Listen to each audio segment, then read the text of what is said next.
Hello, beautiful souls, and welcome back to the 59th episode of the Perfectly Imperfect Spiritual Podcast. I'm your host, Marta the Medium, a psychic medium, angel card reader, and spiritual teacher, and always an eternal student of the unseen.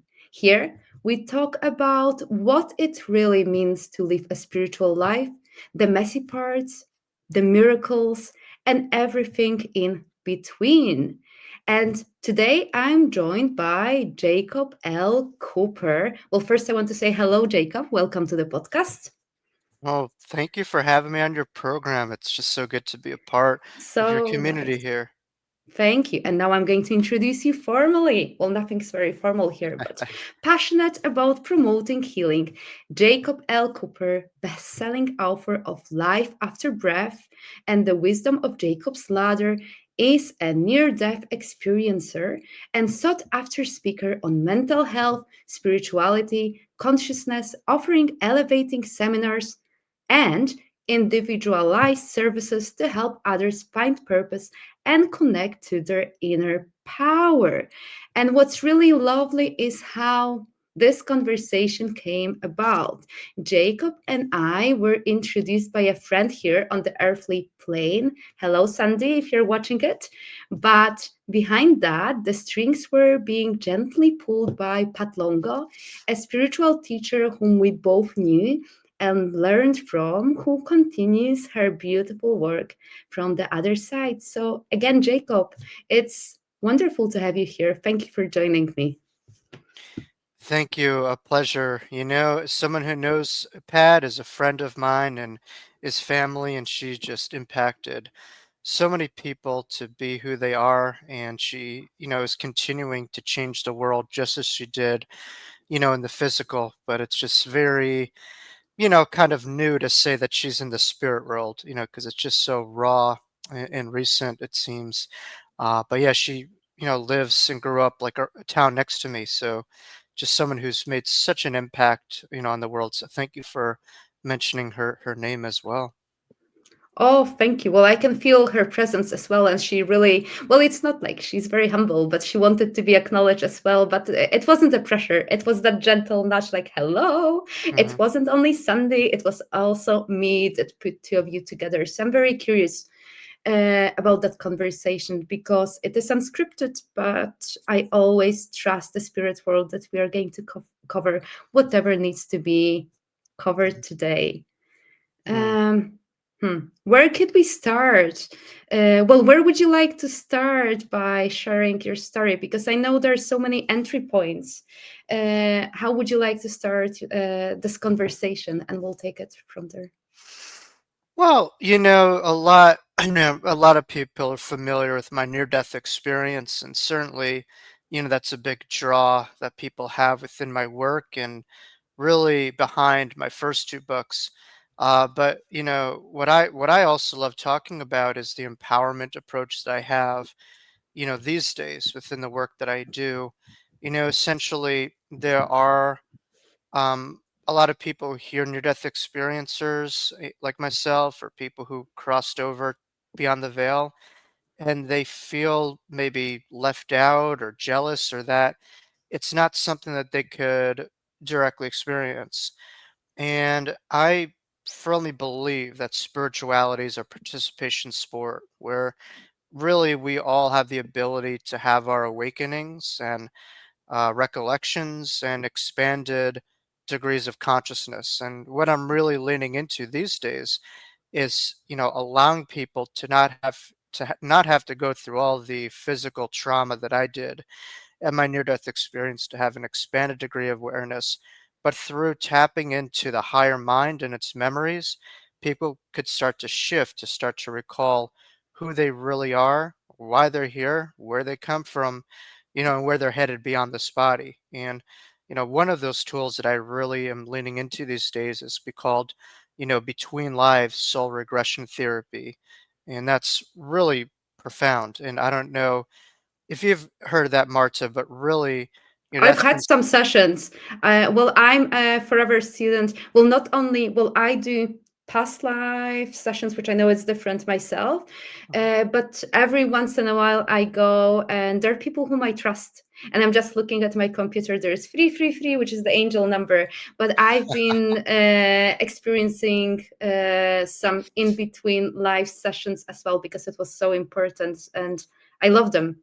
So, could you talk more about what those sessions are for anyone who's new and how it can support us? Yeah, I love talking about these things because, um, when you experience mediumship or the other side, eventually there's a part of you that just wants to take everyone with you with what you see and take you on this journey. And that's probably why we do what we do, is to really remind people of what they're connected to and how special that plane is and how much we forget about that. But essentially, Between Life Soul Regression was really mainstreamed by an individual named Dr. Michael Newton, who came to this, kind of accidentally. He didn't, it wasn't intentional. Essentially, he started to come across past life regression sessions with a client who came with really acute pain on their side.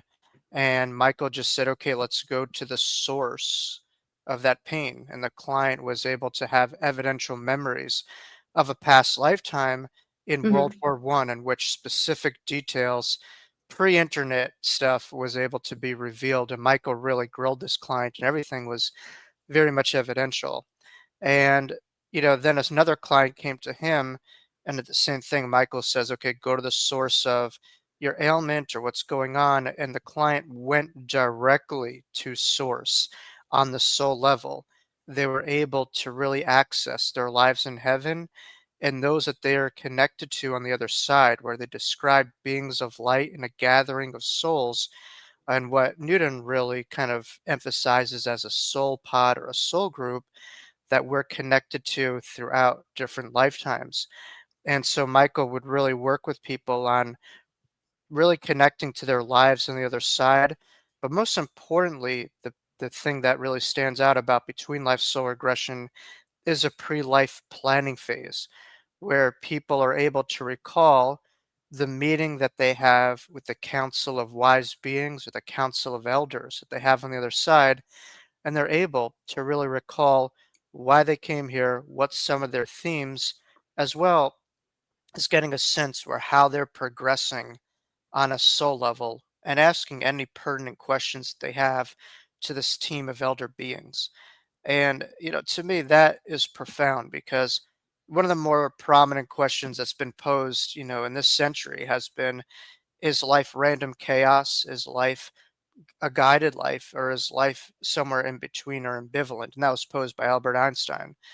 And once people are able to have a first-hand direct knowing that this life is guided and it's not random, then all of a sudden transformation exists and people are able to really become a victor versus a victim, of Hmm. circumstances, and evolution, and that growth orientation, takes place. So it's profound how people could really transform faith, which is trusting of things that we are not 100% sure on, but we still walk in and trust, to having a life that's guided by an inner knowing, which means without a shadow of a doubt, we know that this is real and true, and that could really be pivotal in how they relate to things. So, essentially, you don't have to die to really remember your own eternity or your own heaven.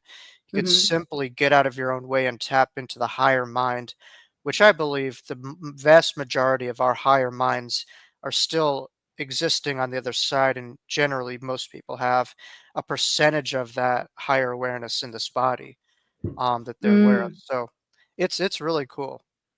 I love it. And when you have that awareness or remembering about why you came here and what are the lessons here to learn, well, I'm curious about the free will and what can we do with that awareness and knowledge.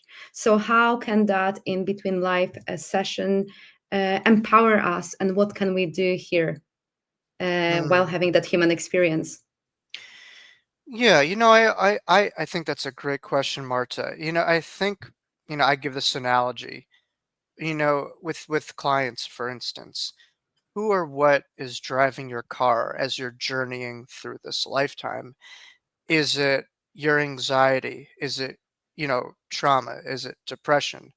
What's the dominant force of energy that's driving this car? And so all these kind of things that I just described are just experiences, but they're not the full totality of who and what we are. And when people are able to really tap into their higher selves or spirit, and that takes over the wheel, that really allows people to really live a life more unencumbered and to make choices that are not rooted in fear or lack thereof, but in trust.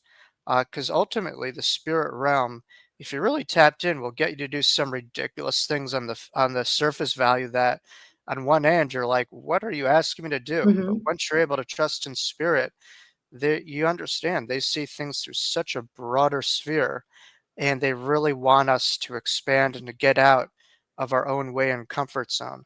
So I think that's everything, to me. And once spirit and your higher self is really that dominant energy, that's taking over that wheel, you'll see amazing shifts in your life, and this world will feel like such a different planet. I mean, people want to go to different planets, and I just say, why don't you just try to see this world as a different one by changing Mm-hmm. yourself, and this world will literally feel like a different stratosphere, you know? Mm. And listening to you, well, what keeps coming to my mind is that,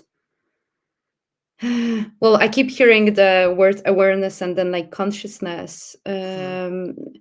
Well, I'm just curious whether you can, well, talk about your near death experience for anyone who's Mhm. new to this, because I'm sure there are some viewers, listeners who have never heard about it. But, and then a question that I've got is, because consciousness to me feels like light that loves.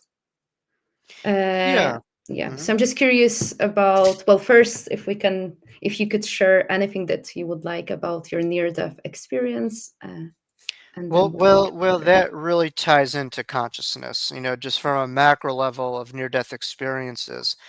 The vast majority of near-death experiencers, probably 75 to 80%, have, pleasant, positive, mystical encounters in their NDE.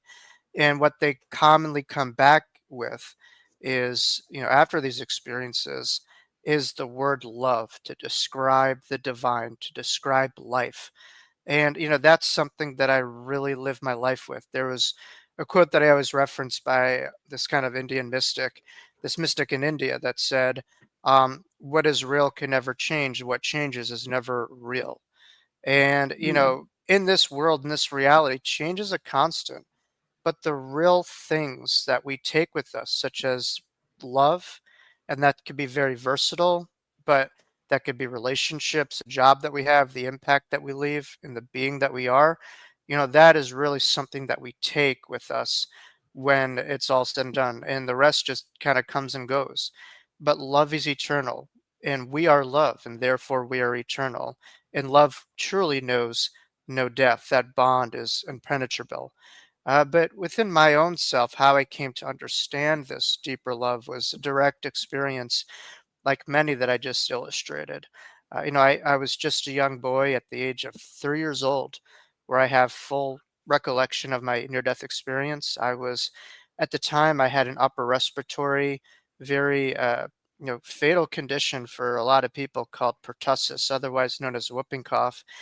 I went to a playground as a young boy, and I completely suffocated as a result of this condition, to the point where my body and my brain just shut down, and I literally felt my brain snapping in half, and I felt a loud crack within my brain. And once my brain cracked open, that's when God and the spirit realm came in full throttle, full in picture, and it was, incredibly mystical, euphoric, memorable. It's something that I think about nearly every day these days.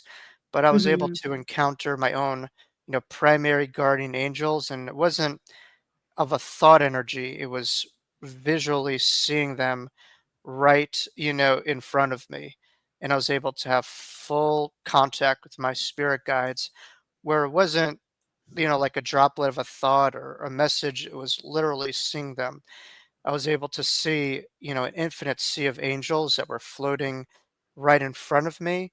I was able to become aware of previous incarnations that I had, and one in particular that really I do believe intertwined and intersected with my near-death experiences. My near-death experience, excuse me. I'm not a cat. I don't have many, that many lives. Some people do. It's a lot more common than you think that people have multiple near-death experiences, which still blows my mind. One was enough. I don't know if people have Hmm. others. But I was able to also encounter a soul pod, had premonitions of the work that I would be doing, awareness of the creative source of all of life itself, which some call God, the universe, whatever that is. You want to call it Great Britain, England. It's kind of similar stuff to describe the similar kind of energy, and, in the short, I was given autonomy as to what I would do in the heavenly realm.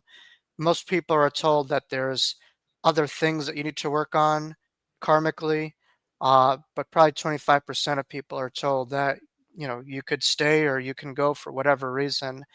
And I just simply asked, if I do stay, what will my life look like? What would I look like? What kind of work would I be doing? Why did I Hmm. come here? And I was really able to get a lot of awareness through these images of the work that I would be doing. And that to me, was more beautiful than anything on the other side.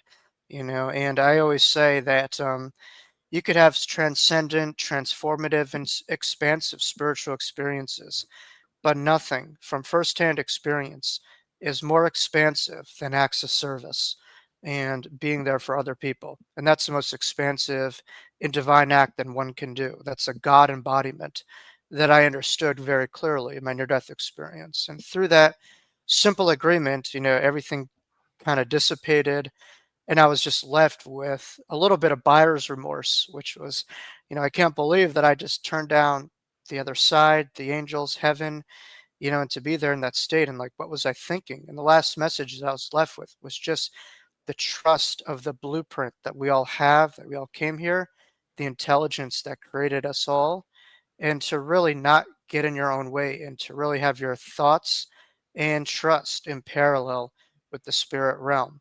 And with that thought, I was put back into a hospital bed and had to recover in many ways. That took a long period of time. So, that was September of 1993. So I'm celebrating now my 32nd anniversary of this Hmm. encounter. And it feels like just yesterday. I can't believe that that's been over 30 years. It feels like a day ago, but that's just what it feels like on the other side. There is no time past, there's no construct of time. It's eternity. It's eternal. And the other side, we have on this side we have a lot different of a structure.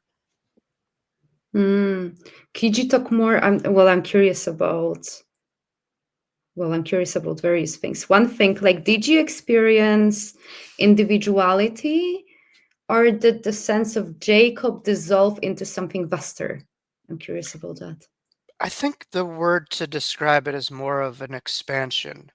Hmm. It wasn't that my 3-year-old self was totally gone, but I was just able to see that that was a part of a big book that, sometimes in our chronological ages and experiences in this lifetime, as we know, we're an infinite spiritual being having a temporary human experiences. And a lot of people get very much attached to their eternal nature with what they're experiencing temporarily in this lifetime and in the sense of their identity. And so multiple things could be true at the same time that yes, I was technically a 3-year-old kid, much like, yes, it's true that you have a page in a book. And yes, also, that page in that book is not the entirety, if that makes sense. So this was very much of a soul level awareness that I was having that went beyond my 3-year-old self. And ultimately, I don't think anyone is our chronological ages. If we're when we're connected to our higher selves, that goes far beyond biology and chronology. Hmm. So when you were in that stage, if you can tell, I know you've touched upon it, but I'm curious to know more. What did knowing feel like? Not thoughts or images, but the quality of awareness itself. I always try. It's a great question, Marta. The challenging thing with near-death experiencers is we are, we try our very best to use a set of symbols and language and Mm-hmm. sounds to describe something that's Mm-hmm. fifth dimensional within third dimensional tools. For instance, color Mm-hmm. schemes are just based on the prisms and colors of the sun. That's how we understand these things. When you're on the other side, there's no sun, but the sun really is the eternal light of God. And so the colors, for instance, are radiated from the divine. That's all what life is rays of the divine. But the second thing too for people that's harder is we're mostly bioneurochemical. And so we could have experiences that could be, very much transcendent, but we almost feel like we hit a cap, because they're still in the body. There's almost like this wall that we hit where we just stop there, no matter how high the experience is. On the other side, out of the body, there was no like limit with how euphoric I was feeling. There was no beginning, middle, or end. We're used to just building up this climactical energy and just kind of hitting that and then dropping down. On the other side, there's no end of that. And to me, the energy that I describe the other side is euphoric love, where there's no beginning, no middle, no end, and virtually no limitation with how good how good I felt and how good you could feel in the other side. If that's the best way I could describe it, is euphoria with no end in sight. Mm. And was there anything that surprised you, or what was something that surprised you most? Something that perhaps contradicted what you believed about life, spirit, or God Hmm. before, or maybe something that most people who have not experienced near death experiences would maybe find interesting or maybe surprising. Well, yeah, I'm a big proponent of using profanities when needed be and when you want to say something that's strong. But for the sake of viewership, I'm going to refrain from that.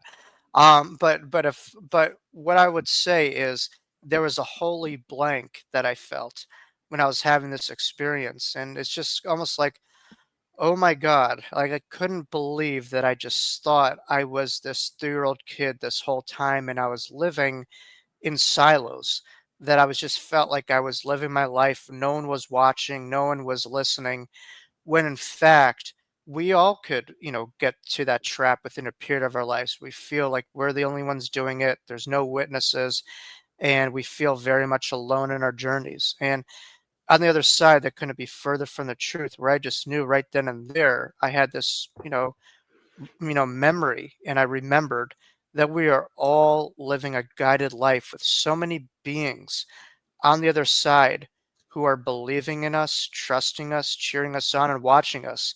So this life is not just an individual journey. It's such a collective journey, and there's committees and there's, guides and people all around us that are really behind us. Like we're all these big corporations with all of these departments. We don't recognize that when we're in this journey. So I think sometimes we forget how much, how many powers are behind each and every one of us and forces at hand from the other side that sometimes we could all lose sight of, no matter how connected you are. We've all had those moments where we just feel like we're the only ones doing it, no one's watching, and we're just this body and that's it. And we feel very much alone. And just, in a way, forgetting how special we are. You know, on the Mm, other side, when I was with my guides, they were the absolute most beautiful beings. I don't have words to describe how beautiful they and mm, mystical they are. But that same degree of admiration and just what I thought of them, they see in each and every one of us. And that blew me away too. Like, mhm, a, it was I was able to reunite with them and like, oh my God, I couldn't believe I forgot they were with me each step of the journey. And B, the same degree of love, respect, and awe that I had for them, they also have for each and every one of us, which is, something that most of us are not used to. Most of us are used to conditional love. If we do something, then people love. There's a relationship with our doing and our being in this reality. And on the other side, we're just simply loved by our inner being. That's all. Mm. And when you recall your near death experience now, does it feel like a memory from the past or like you're momentarily back there? I'm curious, Mhm. do you feel the brain stores the memory or the soul keeps it? The higher self, the soul. Mm. My brain, yes and no. I would say parts of it you could say is a brain thing. I mean, certainly the trauma component very much lodged within brains, as we know. Trauma could have very much disassociative components to it to self-protect yourself, or it could be very clear and vivid in detail. In time, no matter how many years pass, it still feels like just yesterday we had that experience. So I think the suffocating part was the most traumatic experience that I had to this day. But I do think looking at my experience, it wasn't experienced by my, brain. This was something that I had that I experienced through my higher mind as my brain was ceasing to function. And so through my higher self, I do believe that this experience is recalled as my brain did not experience my NDE. It was my Mm. higher mind that experienced it. My brain was flatline, non-existent, non-functioning. So it Mm. wasn't really stored. So I think it's really when I tap into my NDE, it's really tapping into my higher mind, and the brain now is working as a proper filter to really describe, all that's stored in the higher mind. Mm. And did you ever feel grief for heaven, a kind of homesickness?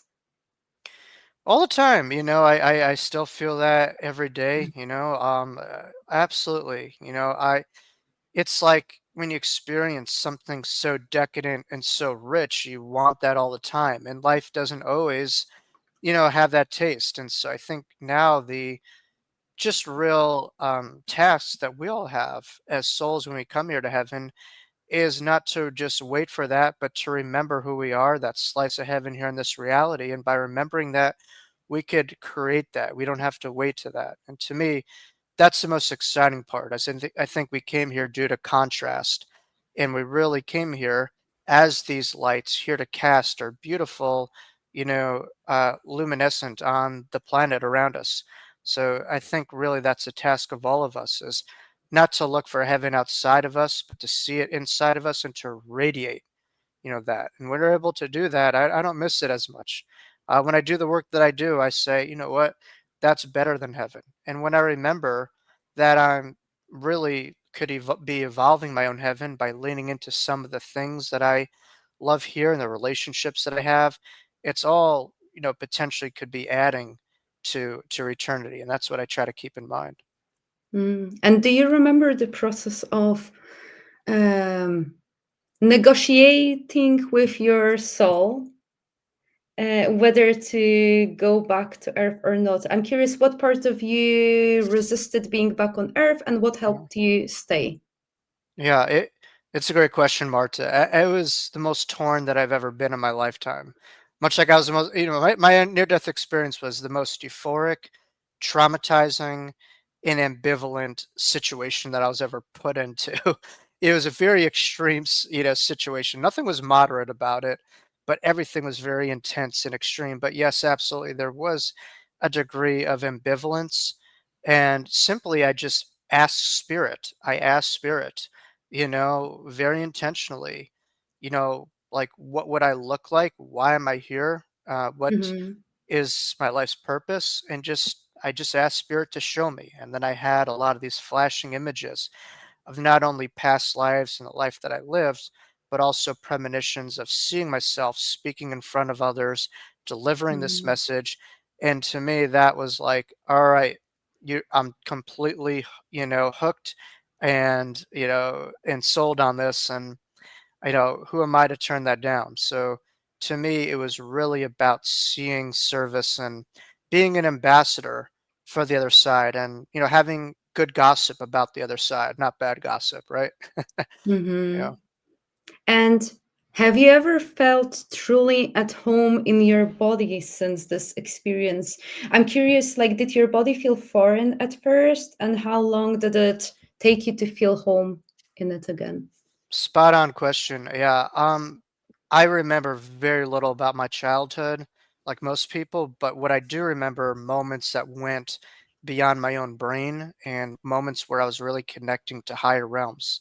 That goes beyond the brain's really general capacity of recollection. So a lot of my life was really, as you mentioned, I was homesick for a vast majority of, after my near death experience. And so, like other near death experiencers, I would frequently enter these realms. I would cross over a lot, but there was a certain point in time that I remember clearly where I was blocked, from going to the other side. And it was just a reminder that, the gatekeepers wanted me to really be in this body, that they didn't want me frequently crossing over, which makes sense. If you were meant to be there all the time, why would you be here? So I fully understand the logic that we're meant to be in the physical, but I also do remember that this light that I experienced on the other side was able to be this sliver of light was going into my brain, and so my brain was really radically changed after this, and this light I would tap into, and my brain was a clear filter for this light, and I would have a lot of premonitions and seeing spirits. I was like a young Marta in preschool. But there was a point in time where I write this in my book where I was seeing spirits in the classroom, and I just asked, a kid around me if they were able to see what I see, and they just had this most bewildered look. And for me, that was arguably even more suffocating that I felt in my near death experience because I felt completely alone. And that moment, I just said, you know what? Wow, a lot of people don't know this stuff. They forget it. They're not as connected. And this is something that I needed to really keep to myself. And I did, roughly for around 15 to 20 years. I really didn't Mm, tell anybody. And I just kept this within. There was a couple of factors that led to my coming out of the closet period, of the spiritual closet, if you will, but which I'm eternal grateful for. But I really held on to this for quite some time. mm. And how did, I know you've talked a little bit about it, but how did relationships shift for you? Was it difficult to relate to people who hadn't seen what you saw? Yeah, and I recognize I forgot to answer the first part of your last question too. Um, and definitely we'll get to this in twofold. There was one moment, and I write this in my books, where I had, in my early college years, a very profound out of body experience that lasted several weeks. And that was the most like euphoric I felt since my NDE. It was incredible. And, essentially, there was one night I remember where I was just looking at all the things that I took seriously and I was Mhm. attached to, and I started laughing hysterically at all of these things that we as humans just take so seriously. And it wasn't just a superficial laugh. This was a laugh that I felt my body Mm, squeezing out all of the stuff that I was holding on to and all the tension.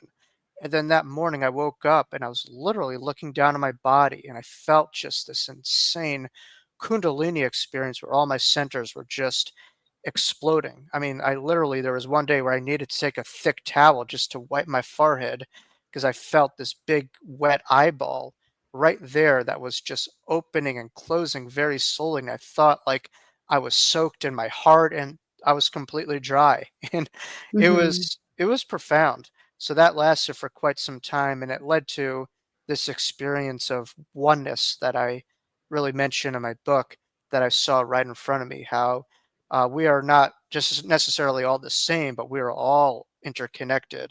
And I saw that right in front of me, in a temple.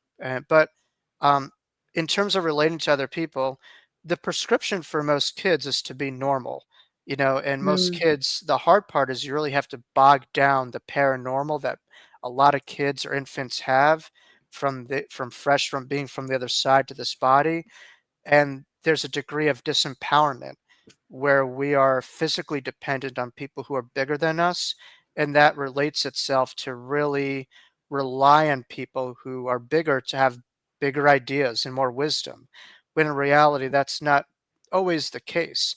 In the human realm it could be, but spiritually there could be people who are 8 years old and 2-year-olds probably have more wisdom than they do. So really, and a lot of people, the longer they hear, they tend to forget at times too a lot about these things, and the human condition takes over the spiritual condition. But I really did keep this to myself because I followed the script, which was, be normal, fit in. But I tried. My childhood was a little bit like putting a beach ball into a body of water and trying to keep that beach ball down as far as I could to keep this hidden because I didn't want people knowing this. And I just wanted to be normal and left alone, but I would have all these premonitions and seeing all these things that would happen, and it was just became more of a nuisance than anything. It wasn't like sexy, it was not fun. Mm-hmm. But came to a point in time, my later kind of teens where I finally, started to embrace this as a gift rather than a curse, if you will. But that took some time. Mm. What about right now? Like, did you have like a moment when you decided, like, okay, I'm going to speak openly about it with everyone, or whether you still use discernment and like you choose with whom you're going to share part of your, like, who you are? I'm curious, how supportive do you find your peers, especially people your Mhm. age? Because I know, I can only guess, but like by speaking with various Mhm. people about their own experiences, many people are like old souls, and then they tend to gravitate towards people older in age here on Mhm. Earth, Mhm. and then they struggle to communicate or maybe create. Meaningful relationships with their peers. I'm curious, like, how do Mhm. you find that? Yeah. I mean, I used to be a big swimmer, so I'll use this analogy. I'm kind of like a swimming pool. Like if you could handle, those kind of like shallower kind of things, then you go there. But if you can handle the deep stuff and not drown and understand it and respect it, then allow people to go into the deep end. And so it's just a matter of meeting people where they're at and not trying to force it on people.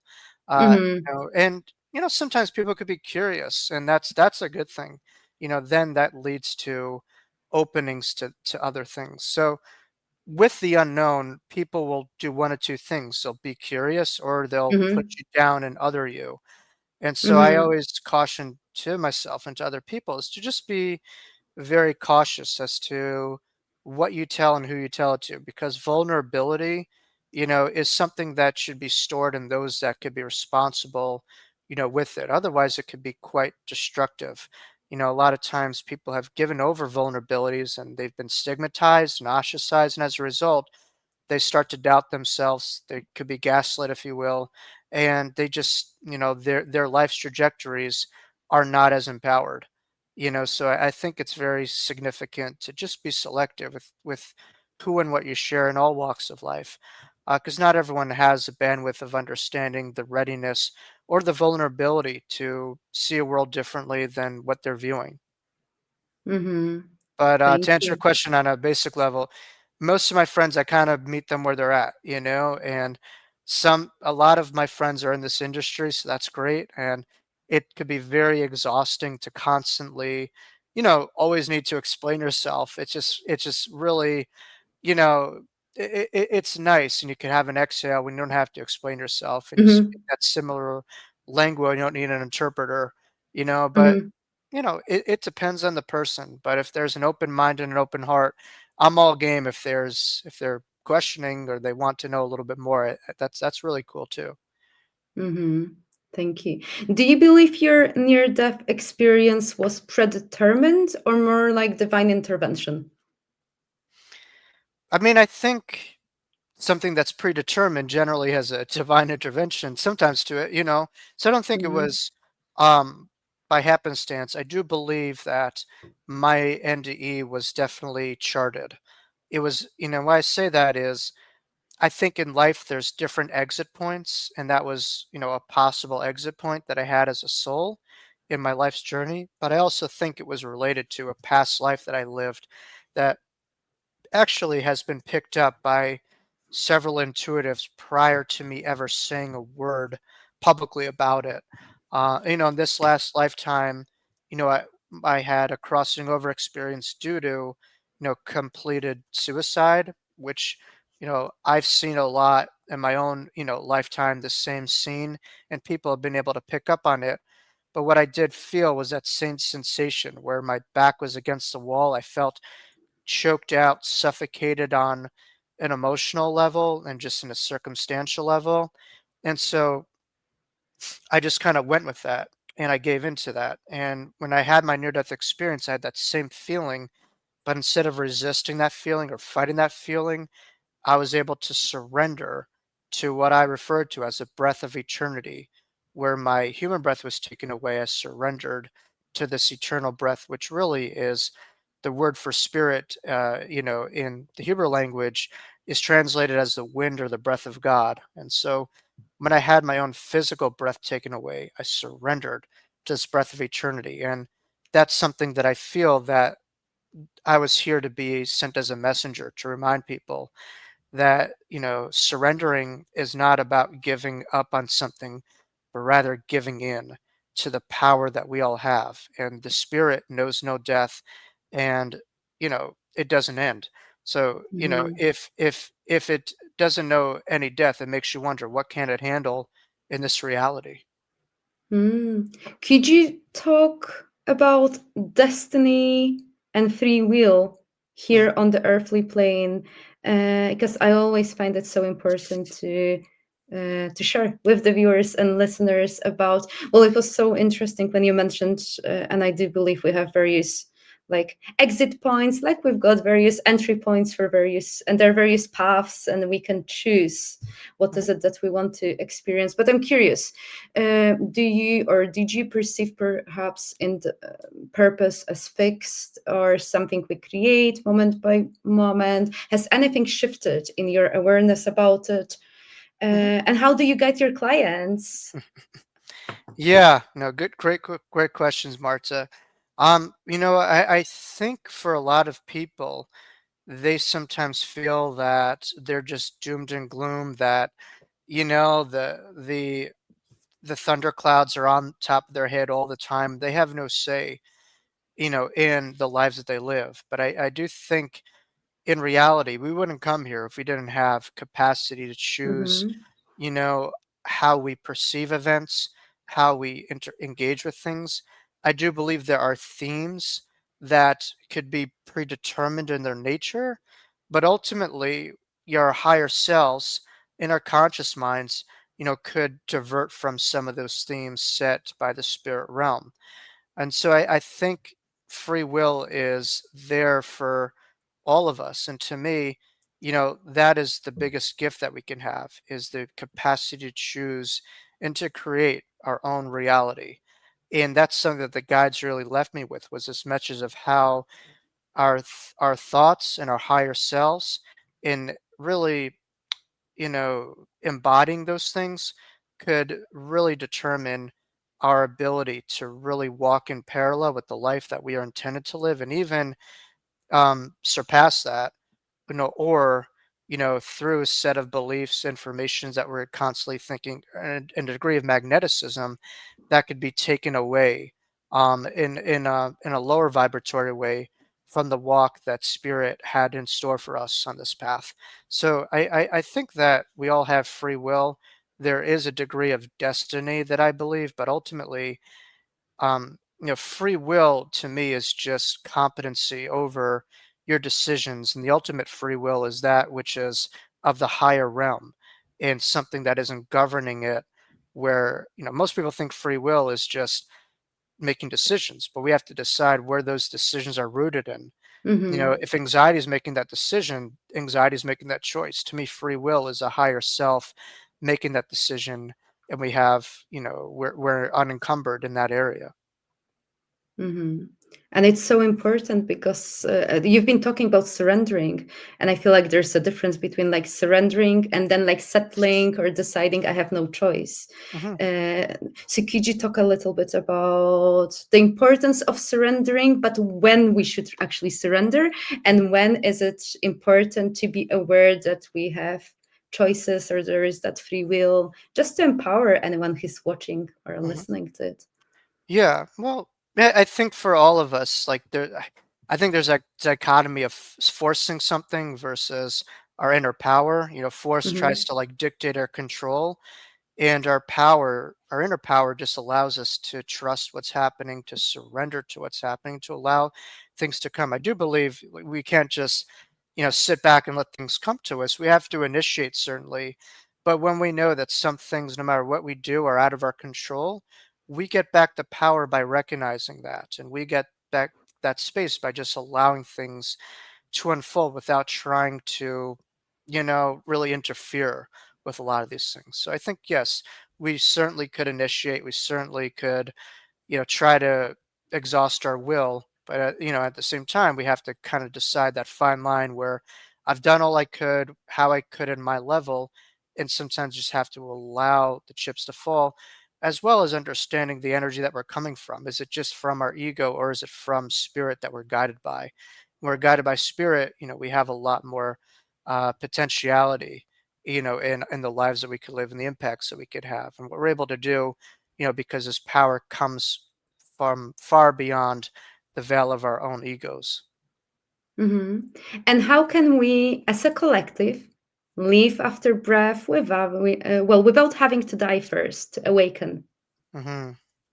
Yes. How could we connect to the other side without dying? Is that kind of it? Yes, well, how can we tap to our soul? How can we feel awakened? How can we be tapped into, Mhm. well, the other side as well, and to that invisible, um, well, source energy without having to Yeah.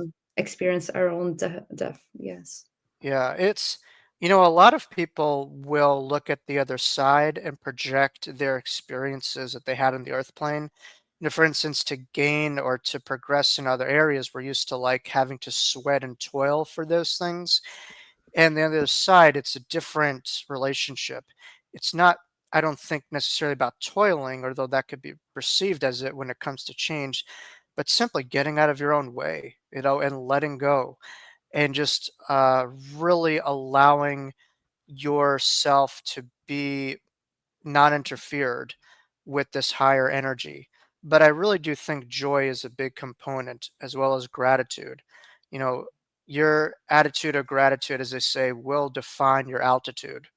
And so I think gratitude and joy are two avenues, to connecting to spirit. I always when I pose this question, I always reference, I don't know if you ever seen the Shift documentary, Dr. Wayne Dyer, but with late Dr. Wayne Dyer, who's really very strong in the spirit realm. But someone asked him, "How do you connect to God or spirit?" And his answer is something that sticks with me to each day, which is, "I do it by connecting to enthusiasm and my enthusiasm." And they said, "What does that mean, enthusiasm?" And he said, "Enthusiasm comes from that Greek word entheos, which means the inner divine." And so when you're connecting to your joy and the things that you love, that's connecting to spirit. And so I think for people, it's important to not put down or diminish or dismiss some of the things on the earth plane that give them joy, because that really is their own unique roads to the divine. And oftentimes, I'm sure you see this when people on the other side, particularly when they're more earth based souls in nature, they tend to be doing the same things that they loved over here, and they're continuing to do those things they love over there. And so, you want to find your heaven, find your joy. Hmm. How do you find your joy? How do you refill your own cup when the world asks for so much of your energy? Well, Marta knows this answer, and she purposely said the word cup for a reason, I feel, but I have my cup of matcha. That's my joy. The simple things. I'm a Taurus, like yourself, and so Taurus is the most grounded, signs of the zodiac, and I try to embrace all things sensual, physical here.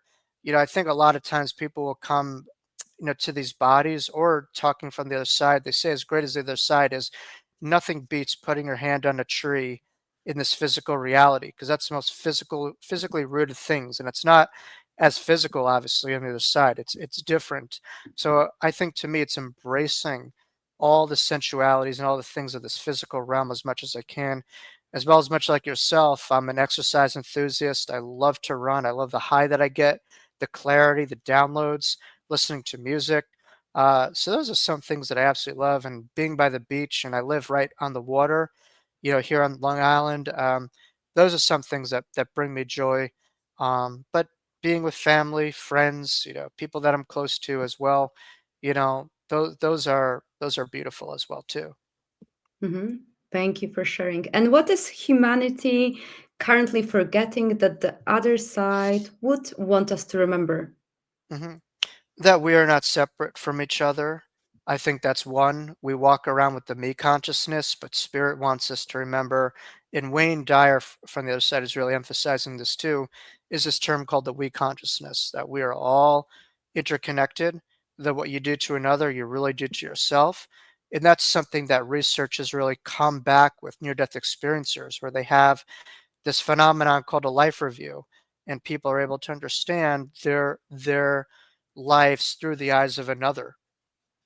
And so oftentimes we walk in our lives, and we just try to, like, a lot of people try to put down people to get up, and they try to climb this material ladder of success, instead of understanding that success isn't about you just going upwards. It's about how you're able to rise the people around you.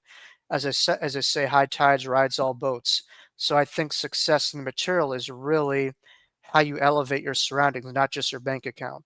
And sometimes your bank account, you're able to share that, great, but it's really about Hmm. making this world a different and better place. That's the ultimate measurement of an impact and success from the spirit realm. Hmm. Thank you. I'm curious.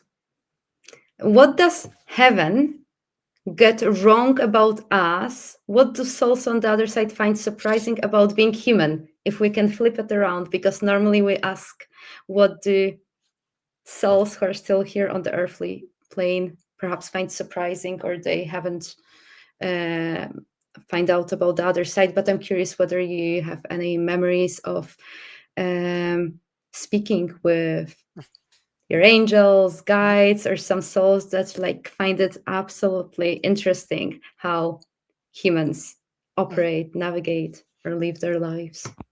I'm trying to answer this from the best angle, but from my own memories, just in reality, as great as heaven is, how much we as souls could miss this experience. And sometimes how we take this experience for granted, or we just want to push this life away.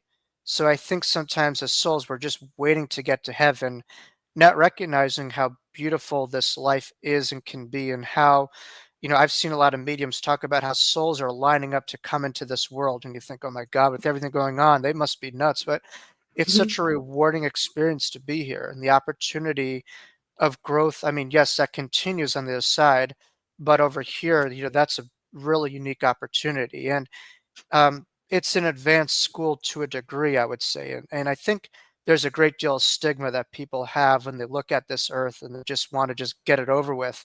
But I think people aren't emphasizing enough how beautiful this life, is, can be, and also how much we grow in this world that we don't even recognize, and how much of a difference we're making that we don't really see. So I think it's more so for us over here how much we forget versus over there.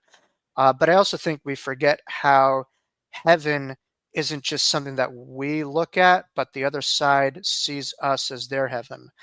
And people from the other side and how they live their lives, they're, and my friend Alison Dubois even wrote a book called this, my colleague rather, kind of friendly with her too, but she wrote a book called We Are Their Own Heaven.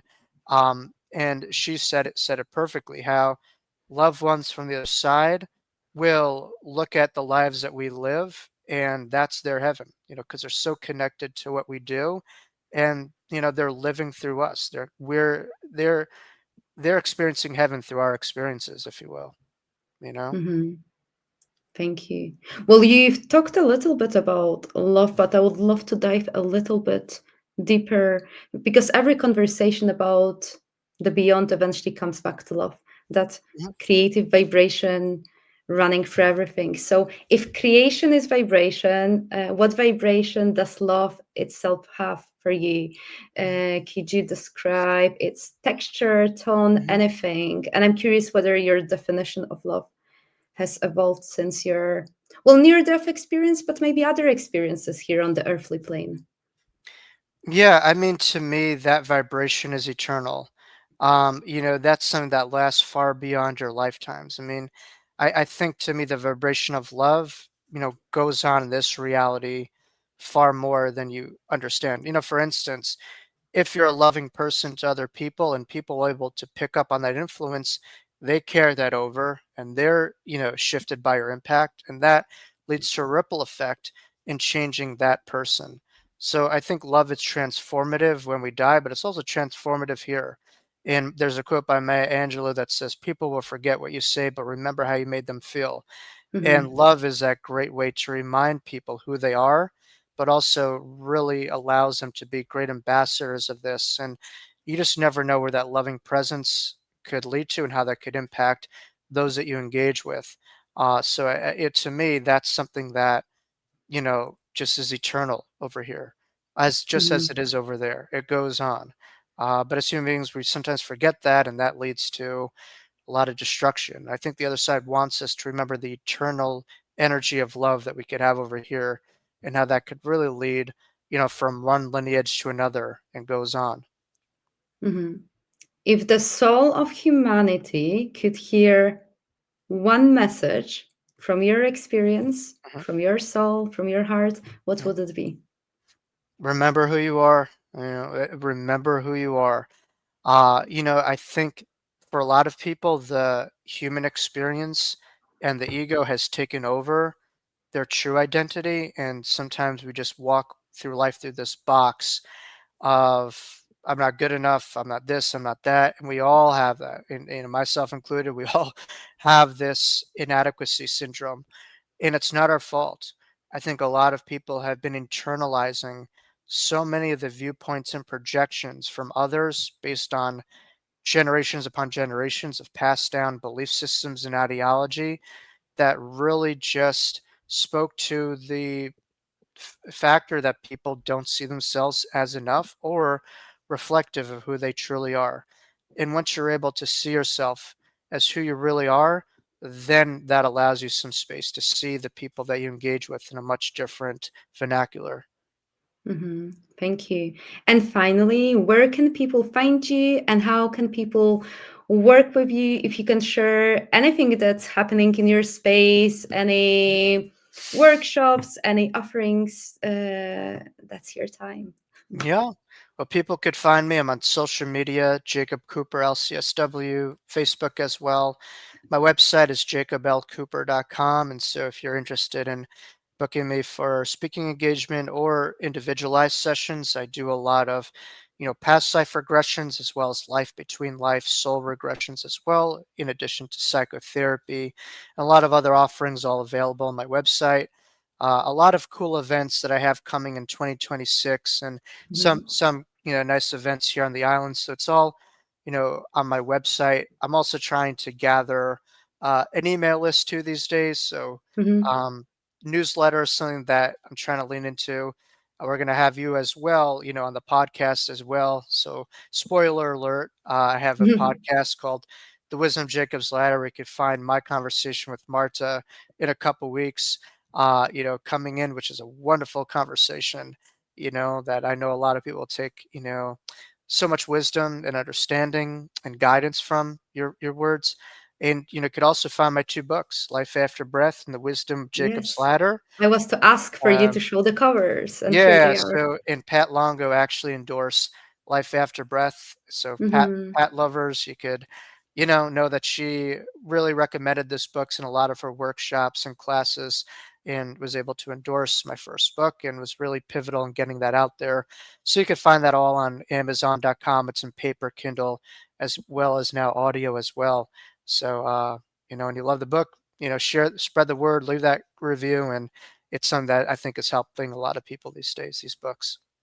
Well, Jacob, thank you for such an honest, expansive conversation. I know that your words, well, they're a reminder that awakening isn't about escaping this world, but Mhm. embodying the light we remember from beyond. Thank you so much for coming to the podcast. Thank you so much, Marta. An honor to be here. Thank you.